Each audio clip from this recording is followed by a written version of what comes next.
Like, I'm a young woman and living in a major metropolitan area.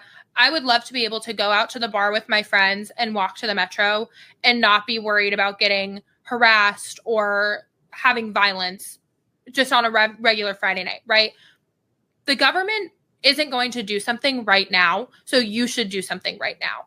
If you are concerned about homelessness in your community, then do something. Volunteer at a shelter, ask people who work in homelessness reduction in your community what you can do, express your concerns to them, go on the pick count, right? Like, the government does not face an incentive structure that allows them to do whether you want the bleeding heart reforms or you want the clear homelessness reforms, right? Like, they don't face an incentive structure to do either. We want to avoid an increase in homelessness, and I think that requires individuals being more involved in their communities. And some of this also means being more involved in your friends' lives. Everyone I talked to talked about how they didn't have friends. They didn't have family who supported them when they fell into crisis, right? Check in on your friends. It sounds kind of ridiculous, but if your friend is struggling with a major mental health crisis, you might not know. If your friend has started taking drugs, you might not know.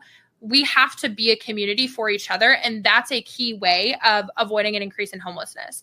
There's data that shows that people who have more friends are less likely to be homeless, and that makes sense. You get evicted, your partner starts hurting you, you have a place to go, and that's what we should all be striving for, is to be more interconnected, because the government doesn't push us to have friends and push us to create community. So that's one way you can actively, like, fight homelessness today, right? Like, we're talking about big picture solutions, bringing it back down to the micro. Like, you have a friend you haven't heard from a little bit, maybe make sure they're doing okay, right? Like, you don't want to find out that your friend is on the streets because you didn't reach out to them and nobody else did.